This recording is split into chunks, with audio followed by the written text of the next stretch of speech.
Commander? What's your opinion of the last mission? Kinda wish you'd got there sooner, Commander.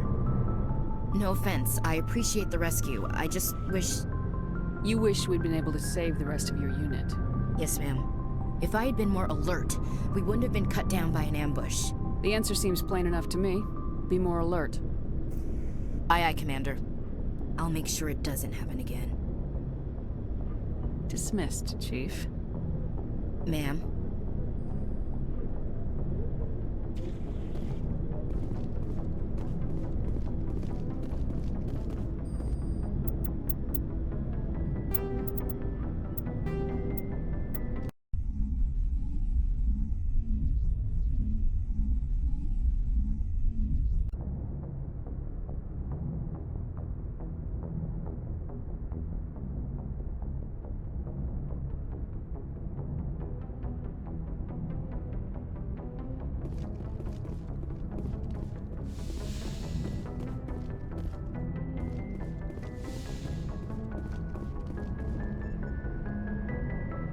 If anyone has to take over for Captain Anderson, I'm glad it's you. I'm not sure about having non-humans on our ship, though.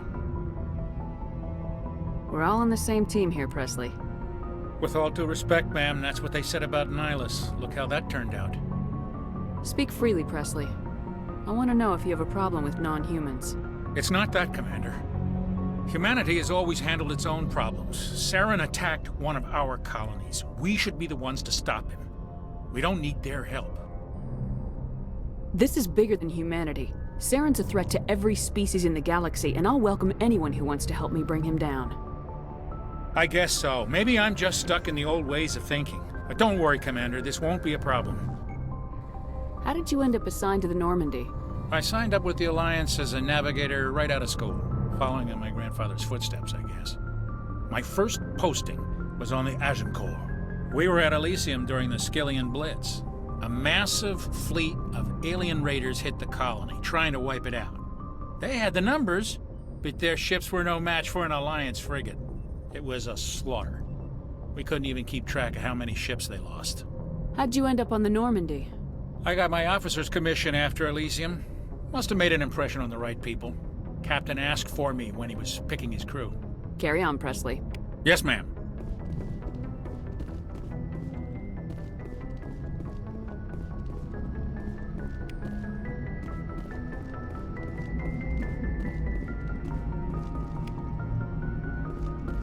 I prefer gold to silver, you know, for my medal. I figured you'd recommend me for one since I, pulled your boots out of the fire. If we present you with a medal, you'll end up sitting on stage listening to politicians make speeches for a couple of hours. That's a good point. They'd probably make me shave, too. I spent the last 7 weeks working on this baby. No medal's worth that. So, Commander, why don't you tell me why you're really here? How's the Normandy performing? Is she everything they said she'd be? She's the best ship in the fleet. If you've got a pilot who knows how to handle her. Balance isn't what you'd expect. Takes a while to get used to that oversized drive core we got stuffed in the back, and her power can sneak up on you if you're not careful. The Normandy's probably too much ship for your average Alliance pilot, Commander. Lucky for you, I'm anything but average. I like to know my crew.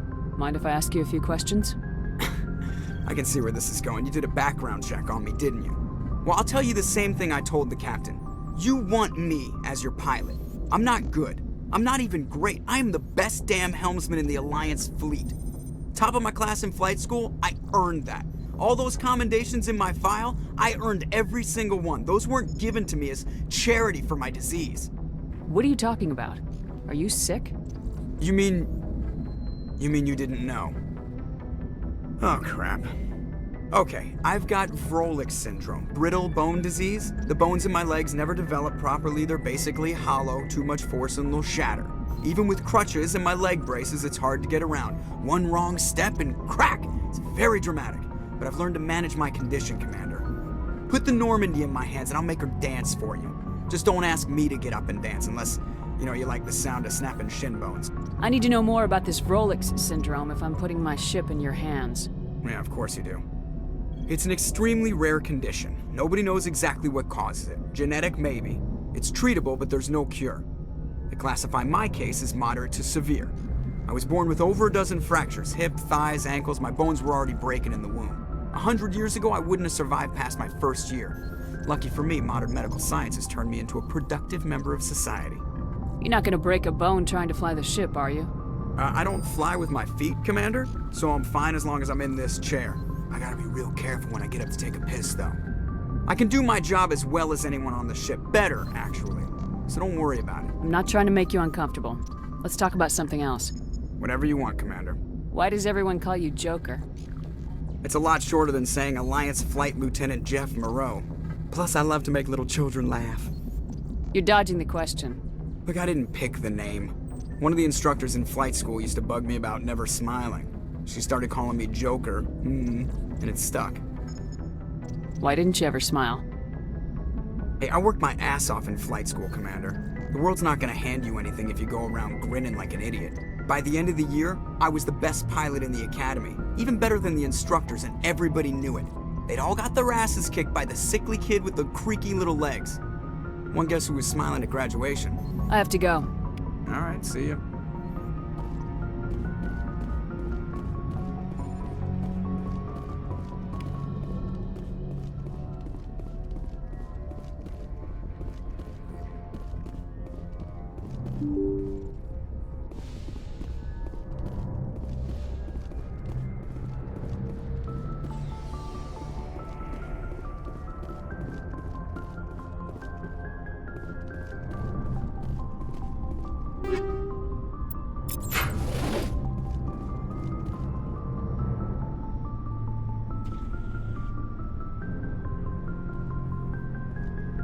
Commander, do you have a minute?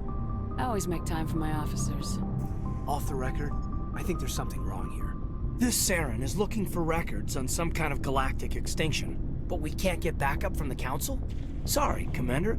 There's writing on the wall here, but someone isn't reading it. The Council doesn't want to believe anything's wrong. I'd call it human nature, but I hear you. It just seems like a group that's been around as long as the Council should see this coming. I mean, it's funny, we finally get out here, and the final frontier was already settled, and the residents don't even seem impressed by the view. Or the dangers. well, you're a romantic. Did you sign on for the dream, Malenko? Secure a man's future in space? Yeah, I read a lot of those books when I was a kid, where the hero goes to space to prove himself worthy of a woman he loves, or, you know, for justice. Or maybe I was a romantic in the beginning, but I thought about it after brain camp. Biotic acclimation and temperance training. I'm not looking for the dream. I just want to do some good. See what's out here. Sorry if I got too informal. Protocol wasn't a big focus back in Bot. Tell me about it. Biotic acclimation and temperance didn't last past the airlock. To the kids they hauled in, it was brain camp. Sorry, hauled in is unkind. We were encouraged to commit to an evaluation of our abilities so an understanding of biotics could be compiled. There are worse results of accidental exposure to element 0 in the womb. Beats the brain tumors some kids grew up with. Is there some question about how you were exposed? My mother was downwind of a transport crash. It was before there were human biotics, a little after the discovery of the Martian ruins. It only gets iffy around 63 when Kinetics was running out of first-gen subjects. Until then, they'd relied on accidentals. Bunch of guys in suits show up at your door after school, and next thing you know, you're out on Jump Zero. Jump Zero is Gagarin Station, right? What's it like? Yeah, that's the official name. Biggest and farthest facility we had for decades. Right on the termination shock, the outer edge of the solar system. It's where they did all the Goose Chase FTL research before we caught on to using mass effect fields. It was a sterile research platform when I was there. You know of any intentional exposures for certain? No one knows. Doesn't mean they didn't happen. As big as the exposures were, it was hard to track down accidentals. It was different then. No one knew the potential, so there wasn't a lot of regulation. Anything Kinetics did was gold. I'm not saying they intentionally detonated drives over our outposts, but in retrospect, they were damn quick on the scene. There were other kids in the same boat, right? At least you weren't alone out there. That's true. We did have a little circle that'd get together every night before lights out. We didn't have much to do, though. It was a research platform then, and Kinetics kept Jump Zero off the extranet to prevent leaks. You were all teenagers. I'm sure you found other ways to occupy the time. I'm not the sort who does that kind of thing, Commander. Not lightly, anyway. There was a girl I spent a lot of time with a week after our close on. Rana. She was from Turkey. Her family was very rich. But she was smart and charming as hell. Beautiful. But not stuck up about it. Like you, I guess. Well, Sounds like she was special to you. she was. Maybe she felt the same. But things never felt together. Training, you know. Jump Zero's a long way from home. What was it like? The grand gateway to humanity looks a lot better in the vids. Anyway, this was supposed to be a casual debrief, not a bull session about stuff that happened years ago. We have to depend on each other in combat. I like knowing what kind of man I have at my back. I understand, ma'am. I won't let you down. You, make a habit of getting this personal with everyone? Of course. But I don't enjoy it with everyone. We'll talk again later.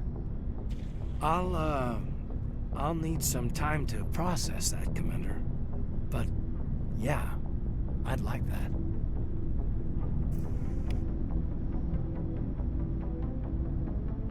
Anything you need, Commander?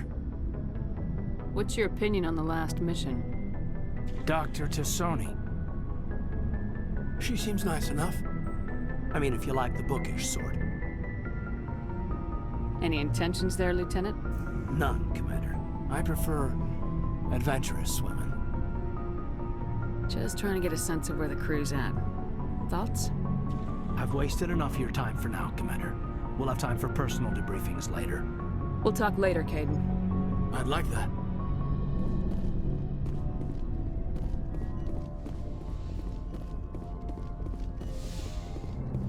Yes, Commander? Is there something you need? How did you end up serving on an Alliance ship? I enlisted right out of med school. Earth always seemed boring to me. Too safe, too secure. I figured the colonies were teeming with exotic adventure. I wanted to travel the stars, tending the wounds of tough soldiers with piercing eyes and sensitive souls. Turns out military life isn't quite as romantic as I'd imagined. But humanity needs the Alliance if we want to keep expanding through the Traverse, and the Alliance always needs good doctors. So I stayed on to do my part. Ever think you made the wrong choice?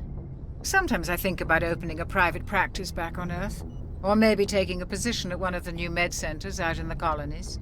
But there's something special about working on soldiers. If I left the Alliance now, I'd feel like I was abandoning them. I should go. Goodbye, Commander.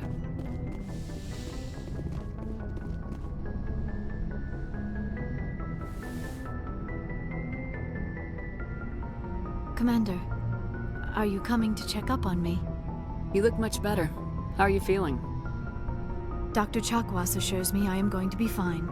I was impressed with her knowledge of Asari physiology. You're in good hands. Dr. Chakwas knows what she's doing. I never properly thanked you for saving me from the Geth, Commander. If you hadn't shown up, I'm just glad we got there in time. so am I. I know you took a chance bringing me aboard this ship. I have seen the way your crew looks at me. They do not trust me. But I am not like Benezia. I will do whatever I can to help you stop Saren. I promise. Don't worry, Liara. I trust you. I know you won't let me down. It means a lot to hear you say that, Commander. Thank you. Tell me about yourself, Liara. Me? I am afraid I am not very interesting, Commander. I spend most of my time on remote digs, unearthing mundane items buried in long-forgotten Prothean ruins. Sounds dangerous. And lonely. Sometimes I would run afoul of indigenous life forms or stumble across a small band of mercenaries or privateers, but I was always careful. Until the Geth followed me to Artemis Tau. I never found myself in any situation my biotics could not handle. As for the solitude, well, that is one aspect that most appealed to me. Sometimes I just need to get away from other people. You don't like other people? I suppose it comes from being a matriarch's daughter. People expected me to follow in Benezia's footsteps. They wanted me to become a leader of our people. Matriarchs guide their followers into the future. They seek the truth of what is yet to come. Maybe that's why I became so interested in the secrets of the past. It sounds so foolish when I say it out loud. It sounds like I became an archaeologist simply to spite Benezia. All children rebel against their parents. It's a natural part of growing up. Aha, you share the wisdom of the matriarch, Shepard. That is exactly what Benezia said when I told her of my decision. But there was more to it than that. I felt drawn to the past. The Protheans were these wondrous, mysterious figures. I wanted to know everything about them. That is why I find you so fascinating. You were marked by the beacon on Eden Prime. You were touched by working Prothean technology. Sounds like you want to dissect me in a lab somewhere. What? No!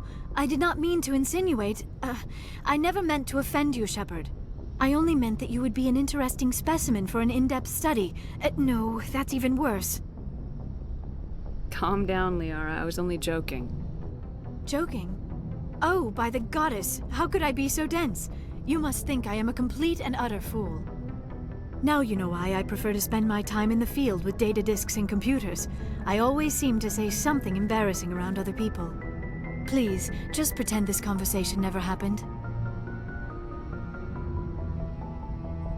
Do you know why Benezia joined up with Saren? I don't understand it. She was always outspoken about the need for the Asari to become more involved in shaping galactic events. Maybe she thought allying herself with Saren would somehow be for the greater good in the long run. At least I hope so. This hurts you, doesn't it? None of this makes any sense to me. I have not spoken to Benezia in many years, but I know her, and this was not like her. Something changed. I'd like to know more about the Asari. We were the first species to discover the Citadel. We were instrumental in forming the Council, and we always strive to be the voice of peaceful cooperation in galactic disputes. My people believe we are all part of a single galactic community.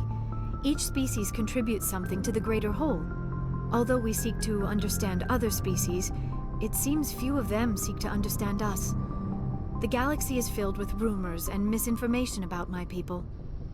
Like what? Most of the inaccuracies are centered around our mating rituals. My species is monogendered. Male and female have no real meaning for us. We still require a partner to reproduce. This second parent, however, may be of any species and any gender. I don't understand. Your species can mate with anyone? Mating is not quite the proper term, not as you understand it. Physical contact may or may not be involved, but it is not an essential element of the union. The true connection is mental. Our physiology allows us to meld with other beings. We can touch the very depths of their minds. We explore the genetic memory of their species. We share the most basic elements of their individual and racial identities. We then pass these traits on to our daughters. It is how we learn to grow as a species and how we develop a greater understanding of other races. What happens to your partner after the union? Every relationship is different. Some unions are a single encounter with both parents parting ways afterwards. Others can be more long-term. Sometimes an Asari and her partner will stay together for many decades. You Asari live for 1,000 years. What happens when your partner dies? Few sapient species live as long as my kind. We have learned to take a philosophical approach to our unions. We do not focus on the inevitable loss of our partners.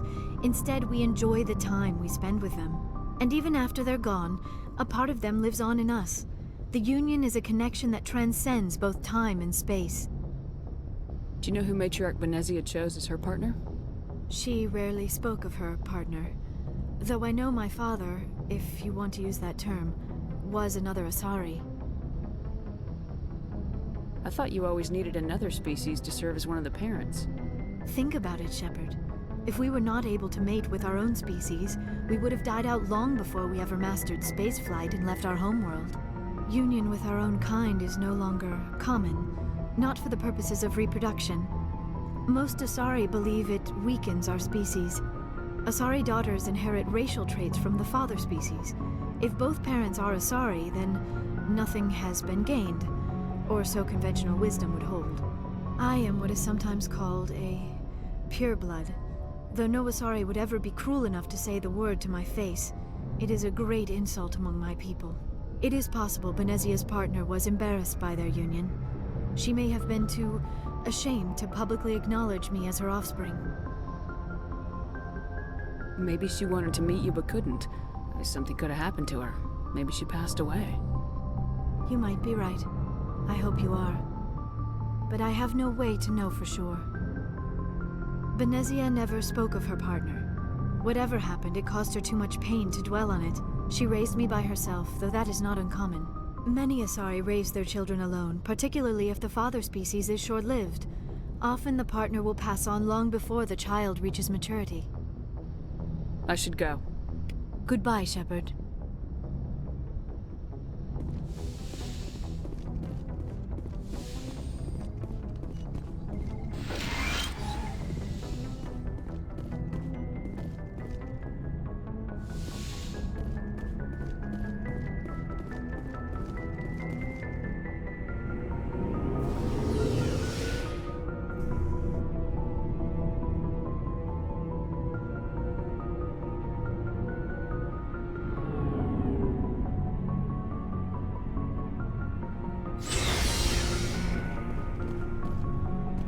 Hey, Commander.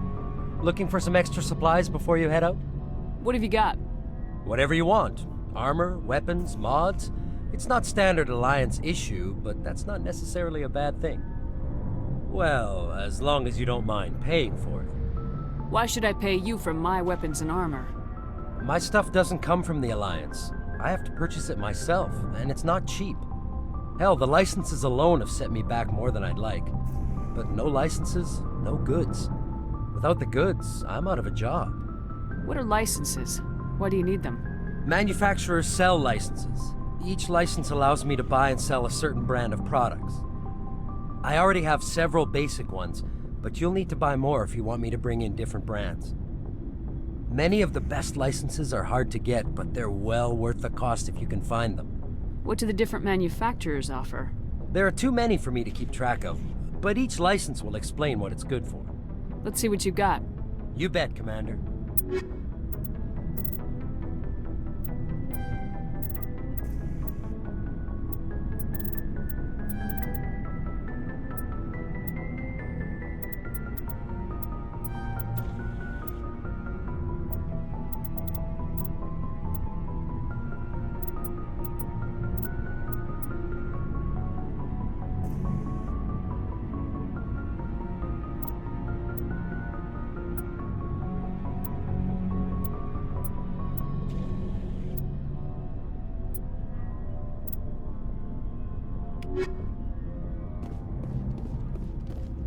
Commander, nice work out there.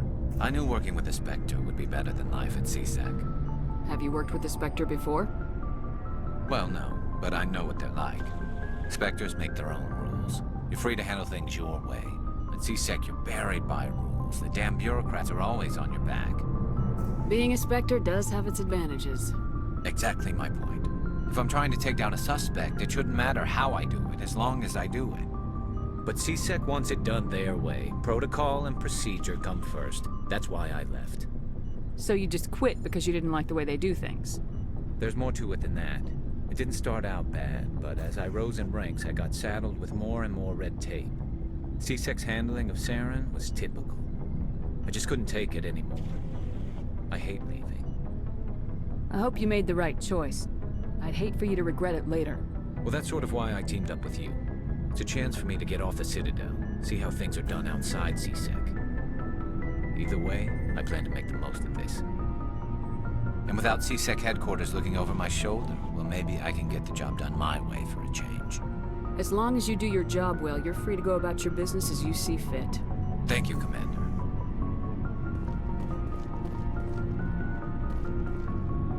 Shepard, what can I do for you? What's your story, Rex? There's no story. Go ask the Quarian if you want stories. You Krogans live for centuries. Don't tell me you haven't had a few interesting adventures. Well, there was this one time the Turians almost wiped out our entire race. That was fun. Yeah, they tried the same with us, but we fought them off. It's not the same. Seems similar enough to me. So your people were infected with a genetic mutation? An infection that makes only a few in 1,000 children survive birth? And I suppose it's destroying your entire species? You're still here. Can't be all that bad. I don't expect you to understand, but don't compare humanity's fate with the Krogan. I was just making conversation. I wasn't trying to upset you. Your ignorance doesn't upset me, Shepard. As for the Krogan, I gave up on them long ago. The genophage infected us, but it's not what's killing us. So long, Rex. Shepard. Shepard? Are your people really dying? We're sure not getting any stronger. We're too spread out. None of us are interested in staying in our own system. Lots of species have left their homes and prospered.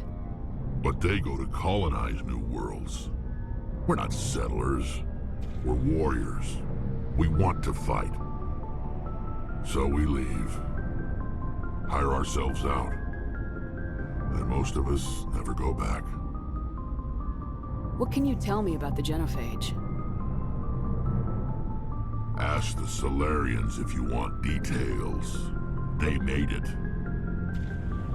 All I know, it makes breeding nearly impossible. Thousands die in stillbirth, and most never get that far. Every Krogan is infected, every one. And no one's rushing to find a cure. Why don't the Krogan try to find a cure? When was the last time you saw a Krogan scientist? You ask a Krogan, would he rather find a cure for the genophage or fight for credits? He'll choose fighting every time. It's just who we are, Shepard. I can't change that.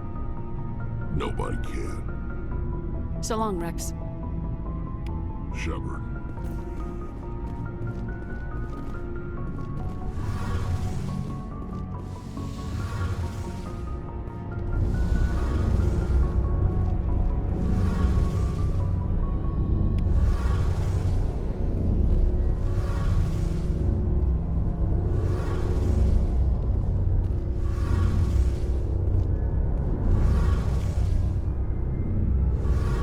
Hey, Commander, you know that Quarian, Tally? She's been spending all her time down here asking me about our engines. I'll tell her to leave you alone. What? No, she's amazing. I wish my guys were half as smart as she is. Give her a month on board and she'll know more about our engines than I do. She's got a real knack for technology, that one. I can see why you wanted her to come along. I figured she'd be a real asset to the team. You got an eye for Tally, Commander, but I'm guessing that's not why you came down here. Where else have you served, Adams? If you name a class of Alliance ship, I've probably served on it. Everything from dreadnoughts and carriers right down to frigates like the Normandy.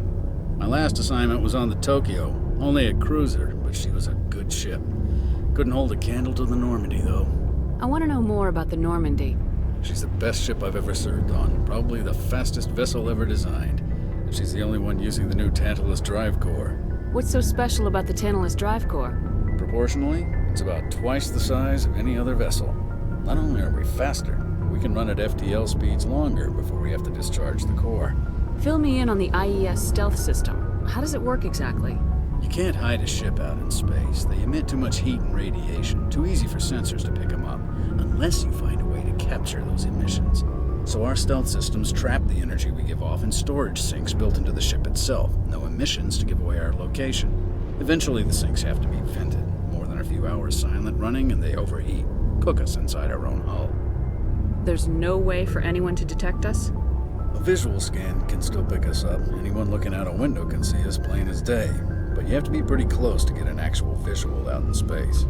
Most vessels rely on scanners. As long as the stealth systems are engaged, they can't see us. Not unless we accelerate to FTL speeds. Why doesn't it work with faster-than-light travel? Cranking up the FTL blue shifts our emissions, pushes them into frequencies too high to capture in the sinks. As soon as we make the jump, it's like setting off a flare. Sensors can pick up our location whenever we enter or exit FTL flight, but for short-range missions, our stealth systems are amazing, and we've got the only one. Carry on, Adams. Aye, aye, Commander. Your ship's amazing, Shepard.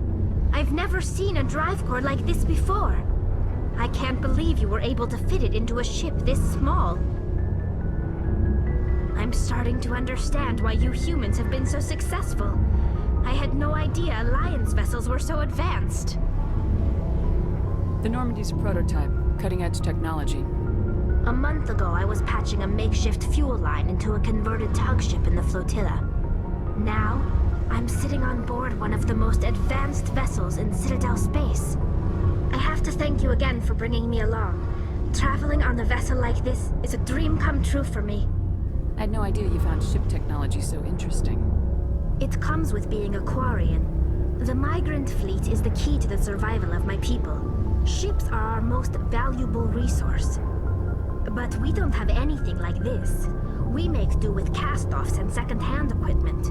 We just try to keep them running for as long as we can. Some of the fleet's larger vessels date all the way back to our original flight from the Geth. I can't believe your fleet's still using ships that are 3 centuries old. They're constantly being repaired, modified, and refitted. They aren't pretty, but they work. Mostly. We've tried to make ourselves as independent as possible on the flotilla. Grow our own food, mine, and process our own fuel. But some things we just can't make on our own. A patch to maintain the hull integrity requires raw materials we just don't have. That's why our pilgrimages are so important. I want to know more about the pilgrimage. When my people reach maturity, we leave our birth ships and seek acceptance with a new crew. It's necessary to maintain genetic diversity among the fleet. But no ship wants to accept someone who will be a burden on them. So, to prove our worth, we embark on a pilgrimage. We set out alone, leaving the flotilla and our families behind us. We only return once we have found something of value we can bring back to the fleet. This is presented as a gift to the captain of the respective ship we wish to join. If the gift is accepted, we are welcomed into the crew. Can a captain choose to reject the gift? That doesn't happen often. Most captains are eager to increase the size of their crew. It increases their own standing in our society. Even when the gift is not particularly valuable, the captain usually accepts it out of a sense of tradition. However, there is a stigma to presenting a substandard gift. It's not the best way to make a good impression on a new community. Most pilgrims don't return until they find something worthwhile. I can't believe they just send you off alone. It's not like they just cast us out. Before we leave, we are given lessons in how to survive outside the flotilla, and given gifts to help us on our journey. We also receive implants to fight off sickness and disease. Generations of living in an isolated and highly controlled environment have left our immune systems weaker than most. By the time we leave the fleet, we are well equipped for the pilgrimage. This is a rite of passage for all Quarians. If it were dangerous, our numbers would suffer. Virtually every pilgrimage ends with a triumphant return and the ritual presentation of the gift to one of the fleet's captains. I want to talk about something else. Like what? Tell me about your people. Our lives aren't easy. Resources are scarce, and we are constantly on the move. Everything we do must in some way contribute to the continuation of the migrant fleet. There are 17 million Quarians in the flotilla, and each of us relies on the others for survival.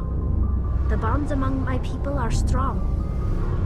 Unfortunately, we have had to surrender many of the freedoms and civil liberties other species take for granted. What kind of freedoms? Well, it's illegal for parents to have more than one child. If our population grows too much, it would strain our resources to their breaking point. Of course, we also can't allow our numbers to become too few. If our population is in decline, the rule against single births is temporarily repealed. In extreme cases of population decline, incentives are even offered to encourage multiple births, though the Conclave hasn't had to take such measures in nearly a century. That's your government. The Conclave is our civilian branch of government. Each ship can elect a representative to serve on the Conclave and make decisions that affect the fleet as a whole. On matters that affect an individual ship, however, the captain has the final say. It's a tradition that dates back to the early days, when the fleet was governed by martial law. Fortunately, most captains nowadays are smart enough to have an elected council from their crew to give them advice and guidance. So the ultimate power rests with elected officials? In practice, the Conclave and the respective council for each ship tend to set the rules that govern our daily lives. But in theory, we are still under military jurisdiction. The 5 top-ranking military officials in the fleet serve on the Admiralty Board. These 5 have the power to overrule any decision by the Conclave in case of emergency. To do so requires unanimous agreement among the Admiralty, and they can only do this once. After that, the entire board must resign their posts. It's a safeguard that served us well. In nearly 3 centuries, the Admiralty Board has only overruled the Conclave 4 times. I want to know more about the Geth. I doubt I can tell you anything you don't already know. It's been almost 3 centuries since they drove my people into exile. All I know is the story of their origins. What they were when we created them, and how they turned on us. Interesting. The Geth were originally created to serve as an automated manual labor force. Initially, their intelligence was as limited as any VI. Over time, we made small modifications to their programming to allow them to perform more varied and complex tasks, bringing them closer and closer to true AI status. How come the Council didn't step in and stop you? This wasn't true AI research. We may have been skirting the bounds of the law, but we never did anything that was actually illegal. The changes were so insignificant, so gradual, that we were able to control them. Or so we thought. But one thing we underestimated was the power of the neural network. A million Geth thinking simultaneously created an inherently unstable matrix. So the Geth share brain power? Many of the Geth's logic systems were designed to work in concert with other nearby Geth. Basically, the more of them you have in the group, the smarter they are. So there's some sort of group consciousness? No, nothing like that. They cannot share sensory data or information. Their programming cannot handle that much simultaneous input. Each Geth maintains an individual awareness and identity. The neural network only operates on a process-based level. It's basically the synthetic equivalent of a subconscious. But when they're in close proximity, they can coordinate low-level functional processes, freeing up more capacity for original or independent thought. That doesn't make any sense. I'm probably oversimplifying. The Geth are incredibly advanced and complex creations. All you need to know is that they get smarter when they gather in large numbers. As we built more and more Geth, their effective intelligence became more sophisticated, more abstract. One day, a Geth began to ask its Quarian overseer questions about the nature of its existence. Am I alive? Why am I here? What is my purpose? As you can imagine, this caused a near panic among my people. I don't see what's so bad about those questions.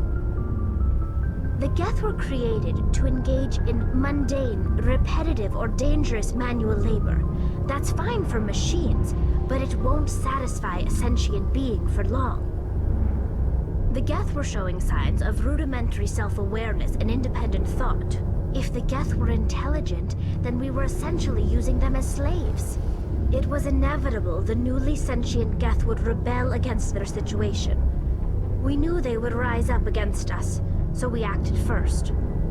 a general order went out across all Quarian-controlled systems to permanently deactivate all Geth. The Geth responded to this order violently. Hey, you can't blame them for fighting for their survival. We had no other choice. The Geth were already on the verge of revolution. By acting quickly, we had a chance to end the war before it began. The hope was that most of the Geth would still be little more than machines, incapable of organized resistance. But they had progressed much further than anyone anticipated. The war was long and bloody. Millions upon millions of Quarians died at their hands. In the end, we were forced to flee our own homeworld. We feared the Geth would pursue us, but they never came beyond the Veil. Now we drift through space, exile searching for a way to reclaim what was once ours. It's hard to feel sorry for you. Your ancestors tried to wipe out another species. We made a mistake when we created the Geth in the first place, but we did not make a mistake when we went to war against them. If we had not acted, they would have wiped us out. They're a synthetic life form. They have no use for organics. None. Why do you think they cut themselves off from the rest of the galaxy? Why do you think they've killed every organic being who's ever tried to contact them? They didn't kill Saren. What does that tell you? The Geth are not innocent victims in all this. They're the enemy. They want to destroy us. Not just the Quarians. All organic life. That's why they've joined up with Saren. And that's why we have to stop him. I should go. See you later. Hey, Shepard. You need something? I should go. See you later.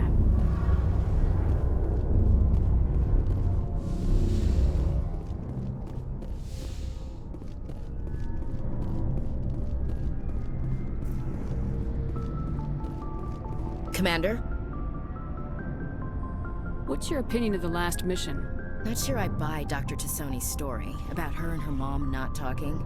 They're family, right? I think she's being straight with us. Or at least I don't think she lies very often. Yeah, she's probably really bad at it. Hey, want me to ask her about her sex life? Might be illuminating.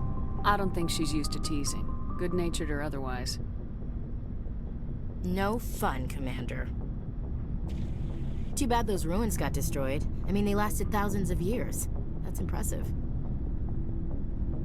Do you have a few minutes to talk? One-on-one? Sure. I was hoping to get a minute of your time. Off the record. I keep an open-door policy. If you have any concerns, lay them on me. All right. I know things are different aboard the Normandy, but I'm concerned about the aliens, Vicarian and Rex. With all due respect, Commander, should they have full access to the ship? You don't trust their motives because they're not human. This is the most advanced ship in the Alliance Navy. I don't think we should give them free rein to poke around the vital systems. Engines, sensors, weapons.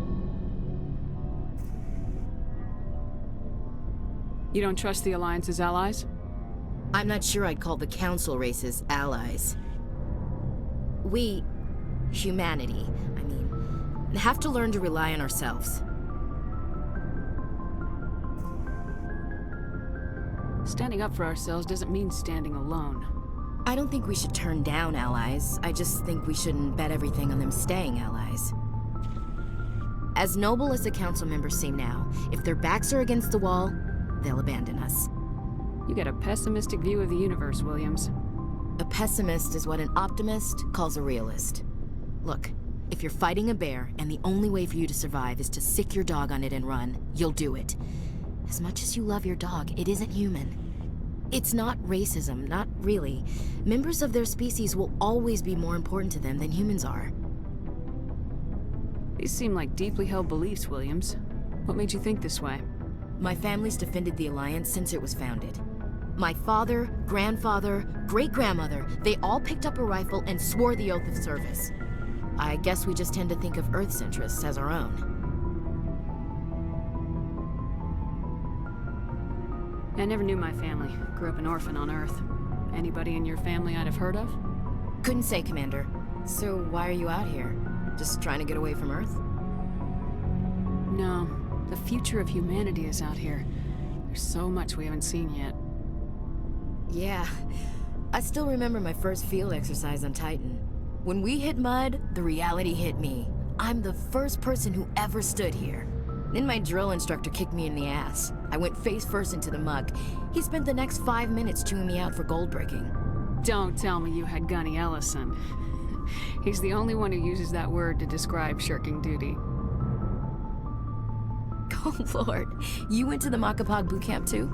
Yeah. Gunny Ellison's still reaming out recruits down there. Kicking ass and using words like inveigle and pusillanimous. It doesn't sound like you've worked with aliens before. No, ma'am. Mainly I've been groundside, part of the surface garrison forces. I did get a rotation on a space station for training. Every Marine a rifleman, every rifleman ZG certified.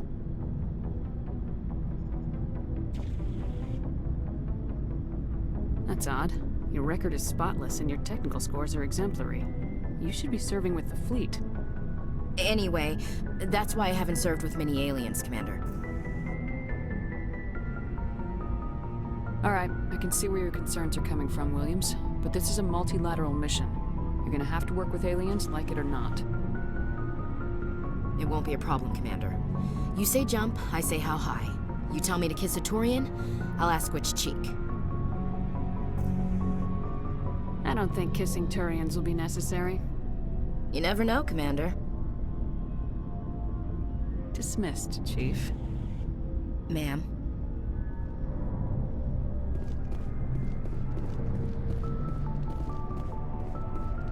Commander, how are you? Why did you want to be a CSEC officer in the first place? That's a good question. There were several reasons, I guess. Like what? Probably the same as most officers. I wanted to fight injustice, wanted to help people. I guess my father had something to do with it too. He was CSEC, one of the best. I grew up hearing about his accomplishments or seeing his picture on the vids after a big arrest. He's taking my resignation pretty hard. That's tough. But you'd think he'd be impressed you're going after Saren. My father's a CSEC man to the bone. Do things right or don't do them at all, he says. He thinks I'm being too rash, too impatient. He's worried I'll become just like Saren. He actually talked me out of becoming a Spectre when I was younger, for the same reasons.